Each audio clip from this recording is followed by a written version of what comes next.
34ஆம் அதிகாரம். கர்த்தர் மோசேயை நோக்கி, நீ இஸ்ரவேல் புத்திரருக்கு கட்டளையிட்டு சொல்ல வேண்டியது என்னவென்றால், கானான் தேசம் அதன் எல்லைகள் உட்பட உங்களுக்கு சுதந்திரமாக கிடைக்கப் போகிறது.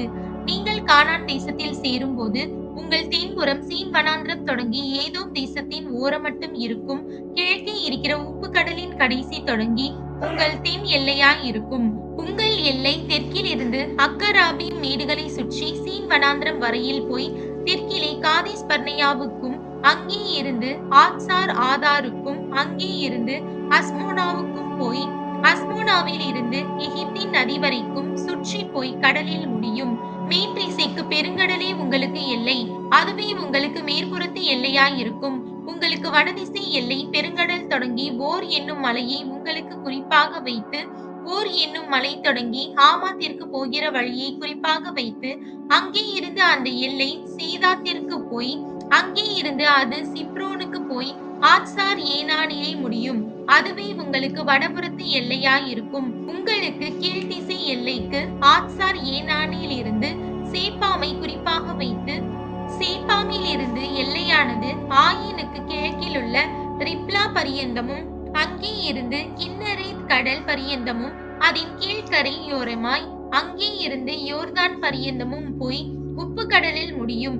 இந்த சுற்றெல்லைகளையுடைய தேசமே உங்களுக்குரிய தேசம் என்று சொல் என்றார். அப்பொழுது மோசே இஸ்ரவேல் புத்திரரை நோக்கி, 9 கோத்திரத்தாருக்கு கொடுக்கும்படி கர்த்தர் கட்டளையிட்டதும் நீங்கள் சீட்டு போட்டு சுதந்திரித்துக் கொள்ள வேண்டியதுமான தேசம் இதுவே. ரூபன் புத்திரர் தங்கள் பிதாக்களுடைய வம்சத்தின்படியும், காத் புத்திரர் தங்கள் பிதாக்களுடைய வம்சத்தின்படியும் தங்கள் சுதந்திரத்தை பெற்றுக் கொண்டதும் அல்லாமல், மனாசேயின் பாதி கோத்திரத்தாரும் தங்கள் சுதந்திரத்தை பெற்றுக் கொண்டார்கள். இந்த 2 கோத்திரத்தாரும் சூரியோதய திசையாகிய கிழக்கே எரிகோவின் அருகேயுள்ள யோர்தானுக்கு இப்புறத்திலே தங்கள் சுதந்திரத்தை பெற்றுக் கொண்டார்கள் என்றான். மேலும் கர்த்தர் மோசேயை நோக்கி, உங்களுக்கு தேசத்தை பங்கிட்டு கொடுக்கும் மனிதரின் நாமங்கள் ஆவன. ஆசாரியனாகிய எலெயாசாரும் நூனின் குமாரனாகிய யோசுவாவுமே. அன்றியும் தேசத்தை பங்கிடும்படி ஒவ்வொரு கோத்திரத்தில் ஒவ்வொரு தலைவனையும் தெரிந்து கொள்ளுங்கள். அந்த மனிதருடைய நாமங்கள் ஆவன.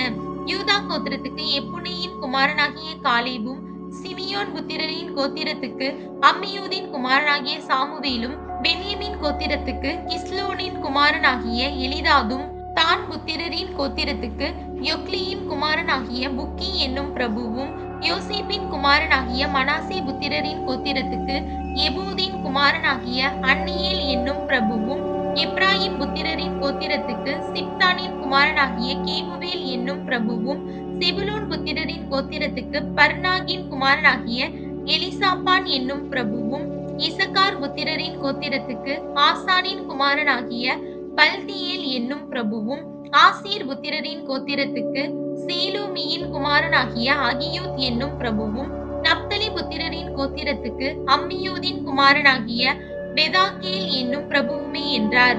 கானான் தேசத்திலே இஸ்ரவேல் புத்திரருக்கு சுதந்திரங்களை பங்கிட்டு கொடுக்கிறதற்கு கர்த்தர் கட்டளையிட்டவர்கள் இவர்களே.